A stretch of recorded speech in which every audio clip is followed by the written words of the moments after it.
नमस्कार, lead India news में आपका बहुत बहुत स्वागत है। मैं हूं डॉक्टर तरुणा एस गौड़। खराब जीवन साथी से छुटकारा पाने के लिए लोग तरह तरह के उपाय करते हैं, लेकिन पति से छुटकारे की इस वजह को जानकर आपको बेहद अफसोस होगा। मामला हरियाणा के सोनीपत का है, जहां पर एक मां ने अपने पति से छुटकारा पाने के लिए अपने ही बच्चों की हत्या कर दी। इस मामले में 2003 में दंपत्ति ने शादी की थी। उनके एक बेटा और एक बेटी थी। महिला 12वीं कक्षा पास थी, जबकि उसका पति 8वीं कक्षा पास ही था। इसी वजह से आए दिन दोनों के बीच में विवाद होता था, झगड़े होते थे। साल 2010 में एक दिन इस महिला ने गुस्से में आकर अपने ही दोनों बच्चों की हत्या कर दी। इसके एक साल के बाद सुनवाई शुरू हुई और जुलाई 2011 में कोर्ट ने महिला को हत्या की दोषी ठहराते हुए आजीवन कारावास की सजा सुना दी। इसके बाद पति ने सोनीपत की फैमिली कोर्ट में तलाक के लिए अपनी याचिका डाली, लेकिन जुलाई 2013 में अदालत ने उसकी याचिका को खारिज कर दिया। इसके बाद एक लंबी लड़ाई इस पति को लड़नी पड़ी इस महिला से तलाक लेने के लिए। पंजाब और हरियाणा हाईकोर्ट ने माना कि पति के साथ क्रूरता हुई और उसकी तलाक की याचिका मंजूर कर ली गई। पंजाब और हरियाणा हाईकोर्ट ने फैसला सुनाते हुए जस्टिस सुधीर सिंह और जस्टिस हर्ष बुंगर की खंडपीठ ने माना कि ऐसी पत्नी के साथ रहना जिसने अपने ही बच्चों की हत्या कर दी हो, ये पति के लिए घोर मानसिक पीड़ा और यातना है। इसके अलावा ये घटना भय पैदा कर देने वाली भी है। साथ ही ये भी माना कि पत्नी की 9 साल की लंबी जो कैद है वो पति को वैवाहिक संबंधों के अधिकार से वंचित भी करती है। भारत में पति पत्नी के बीच तलाक के कुछ आधार बताए गए हैं, जिनके बेस पर अदालत में पति और पत्नी तलाक की अर्जी लगाते हैं और अलग अलग तरीके के केसेस आते हैं। इसके अंदर जो अदालत ने तलाक का आधार माना वो माना पति और पत्नी का लंबे समय से अलग रहना और पत्नी के द्वारा मानसिक क्रूरता किया जाना। जो बाकी के आधार हैं हम उनको भी जान लेते हैं कि अगर पति और पत्नी किसी वजह से साथ नहीं रहना चाहते तो तलाक के लिए कौन कौन से आधार होते हैं। ये जो आधार होते हैं वो बहुत महत्वपूर्ण होते हैं, क्योंकि इन्हीं के ऊपर पूरा मुकदमा बेस होता है और ये तय होता है कि जो अगर मान लीजिए एलुमनी दी जा रही है तो वो मिलेगी भी या नहीं, और मिलेगी तो कितनी और कैसे मिलेगी। आइए जान लेते हैं कि वो ग्राउंड्स कौन से हैं जिन पर तलाक की याचिकाएं दायर की जा सकती हैं।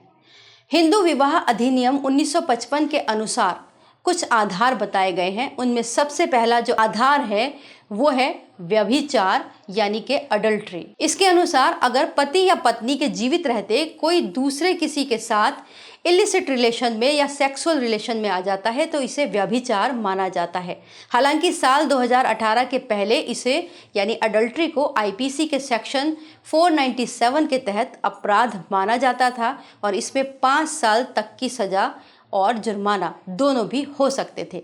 लेकिन सुप्रीम कोर्ट के आदेश के बाद इसे क्राइम से बाहर कर दिया गया और अब इसको डिवोर्स का एक मजबूत ग्राउंड बना दिया गया है। दूसरा जो आधार है वो है क्रूरता यानी क्रूएलिटी।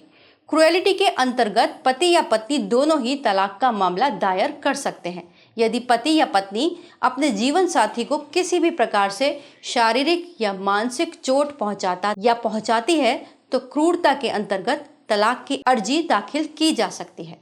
मानसिक क्रूरता के कुछ उदाहरण भी हैं, जैसे जीवन साथी को नीचा दिखाना, दहेज के लिए ताने देना, अननेचुरल सेक्स के लिए दबाव बनाना, ये सब क्रूरता के अंतर्गत आते हैं। इसके अलावा जो थर्ड है वो है परित्याग यानी डिसर्शन। यदि पति पत्नी में कोई भी एक अपनी मर्जी से अपने जीवन साथी को कम से कम 2 साल के लिए त्याग देता है, छोड़ देता है, तो फिर ऐसे में जो परित्यक्त है यानी जिसको छोड़ दिया गया वो परित्याग के आधार पर तलाक का केस दाखिल कर सकता है। चौथा जो मजबूत ग्राउंड है वो है धर्म परिवर्तन यानी कि कन्वर्जन।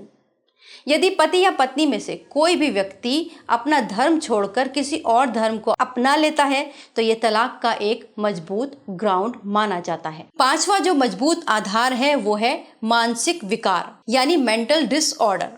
इसके अंतर्गत अगर कोई भी पति या पत्नी में से मानसिक रूप से गंभीर बीमार है या फिर पागलपन का शिकार है तो माना जाता है कि दोनों का साथ रहना मुश्किल है और ये तलाक का एक मजबूत आधार माना जाता है। अगला ग्राउंड है कुष्ठ रोग या फिर लेप्रोसी। कुष्ठ रोग को भी लाइलाज बीमारी माना जाता है और इसके हो जाने पर पति और पत्नी एक दूसरे से तलाक ले सकते हैं। अगला मजबूत ग्राउंड है यौन रोग यानी कि वेनरियल डिजीज। यदि पति या पत्नी में से कोई भी एक गंभीर संक्रामक यौन रोग का शिकार हो तो दूसरे साथी को पति या पत्नी से तलाक लेने का पूरा हक है। ऐसे में जो रोग एड्स टाइप के हैं जिसमें कि सेक्सुअली ट्रांसमिटेड डिजीज होती हैं, अगर इस तरीके का रोग है तो तुरंत तलाक लिया जा सकता है। इसके अलावा एक अन्य आधार है, वो है संन्यास यानी रिनंसिएशन। एक पति या पत्नी में से कोई भी अगर संन्यास ले ले, अपनी पारिवारिक सारी जिम्मेदारियों को त्याग दे तो दूसरा व्यक्ति तलाक के लिए अर्जी दाखिल कर सकता है। अगला जो मजबूत आधार है वो है मिसिंग यानी कि 7 साल तक कोई भी खबर ना होना। अगर किसी व्यक्ति के बारे में लगातार 7 सालों तक पता ही नहीं चलता कि वो जीवित है या मृत है, या दोनों आपस में कभी बात नहीं करते या मिलते नहीं हैं, तो माना जाता है कि ये व्यक्ति अब जीवित नहीं है। ऐसे में दूसरा जो जीवन साथी है वो अपना जीवन जीने के लिए मुक्त है और वो तलाक के लिए याचिका दाखिल कर सकता है। तो ये थे तलाक लेने के मजबूत ग्राउंड्स। इन पर विचार करके ही भारत के अंदर तलाक के मुकदमे कायम किए जाते हैं। वीडियो को लाइक करें, हमारे चैनल को सब्सक्राइब करें। हमारे वीडियो सबसे पहले देखने के लिए बेल आइकन प्रेस करना ना भूलें।